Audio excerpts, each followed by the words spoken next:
গত বৃহস্পতিবার থেকে বিকাশ ভবনের সামনে ঠিক একই রকমভাবে যারা চাকরিহারা তারা এখানে রয়েছেন। আজকে বিকাশ ভবন জানো তুমি ছুটি, সেই ছুটির দিনও বন্ধ বিকাশ ভবন পহরা দেওয়ার জন্য একবার প্রচুর সংখ্যায় পুলিশের বাহিনী সেই বাহিনী উপস্থিত রয়েছে।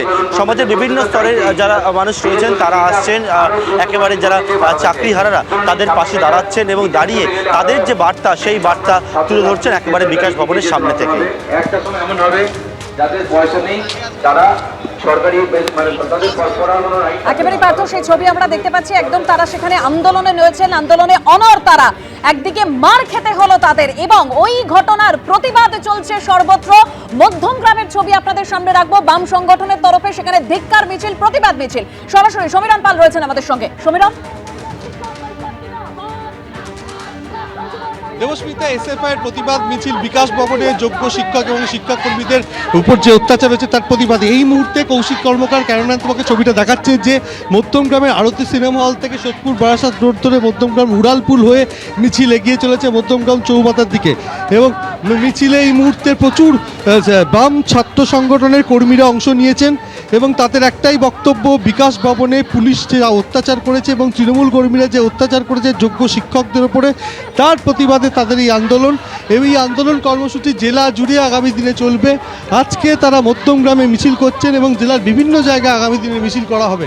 কৌশিক তোমাকে ছবিটা দেখাচ্ছে যে মিছিল মধ্যমগ্রাম আরতি সিনেমা হলের সামনে থেকে শুরু হয়েছে, সোদপুর বারাসাত রোড ধরে মিছিল এগিয়ে চলেছে এবং মিছিল গিয়ে একেবারে সমীরণ মিছিল এগিয়ে চলেছে, আমরা সেই ছবি দেখতে পাচ্ছি মধ্যমগ্রাম থেকে। ধন্যবাদ সমীরণ। ওদিকে কালকে চলে যাব বলে ভাবছিলাম যে ওকে নিয়ে চলে আসবো, কি হচ্ছে আমি এইভাবে তো ভাবতে পারিনি যে আমাদের সন্তান এইভাবে মার খাবে, এইভাবে হবে। কত আদর যত্ন করে ছোটবেলায় ওদেরকে বড় করেছি, ওরা পড়াশোনা ছাড়া কিছুই জানতো না। আজকের এই দৃশ্যগুলো আমাদের দেখতে হচ্ছে। এই সরকারের এই নীতি, এই সরকার কি করতে চাইছে, আমাদের কিভাবে চলবে, কিভাবে এই মেয়ে আমাদের ভরসা, আমাদের ওষুধপত্র, জীবনযাত্রা আমাদের কি হবে, আমাদের ভাবলো না এই সরকার। যে এই বৃদ্ধ বাবা আমাদের ওষুধপত্র, ডাক্তার, বুদ্ধি, এইটাই তো আমাদের সম্বল ছিল। আমরা খেয়ে না খেয়ে ওদেরকে বড় করেছি, মানুষ করব। আজ বাচ্চারা রাস্তায় এই ধুলোর মধ্যে, ডাস্টের মধ্যে, এই রোদ জল, তার এই এত রোদ্রে আমরা পাখার তলায় ছাড়া বাচ্চারা থাকতে পারছি না সবাই। আজ তারা কিভাবে পড়ে আছে, এগুলো আমাদের সহ্য করতে হচ্ছে। বৃহস্পতিবার সকালবেলা বিকাশ ভবন অভিযানে গিয়েছিলেন, তারপর রাত্রেবেলা একেবারে যন্ত্রণায় কাঁদতে দেখা যায় জয়তী হালদারকে।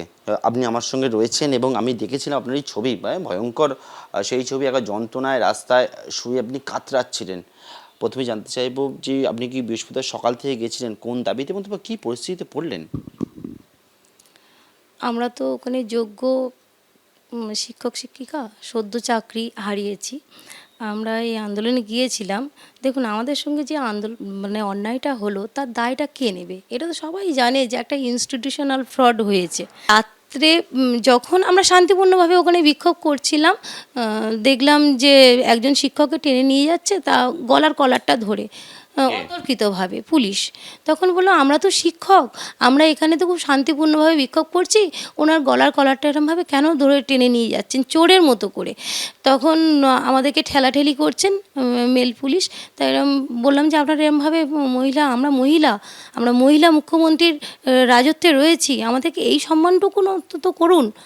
শিক্ষিকা হিসাবে যদি নাও করতে পারেন। তো তারপরে মহিলা পুলিশ আসলেন, এসে 5 জন আমাকে ধরেছেন, ধরে টানা হাজরা করতে করতে নিয়েছেন। সেই অবস্থাতে আমার যে কি হয়েছে আমার অতটা তো আমি বলতে পারছি না। পায়ে অসহ্য যন্ত্রণা অনুভব করেছি। তার মধ্যে একজন আমার পায়ের মধ্যে দাঁড়িয়ে গিয়েছিলেন, আর 4 জন সেই অবস্থায় টানতে টানতে নিয়ে যাচ্ছেন। আমি বলছি আমার পায়ে ইনজিওর্ড হয়েছে, আমি আর পা ফেলতে পারছি না। তখনও ছাড়ছে না, বলছে নাটক করছে। সেই অবস্থা আপনারা দেখেছেন মনে হয়, আমি পরে দেখলাম নিউজে। আমার পুরো এই অংশগুলো জুড়ে ব্লাড ছাপ ধরে নিয়েছে।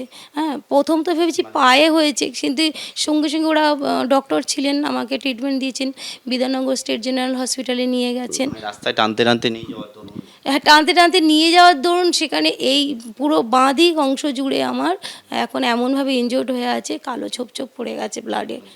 চাকরি পেয়েছিলেন, কিন্তু সেই চাকরি পাওয়ার পরবর্তীকালে যে এই রকম দিন আসবে তারা কেউ ভাবতেই পারছেন না।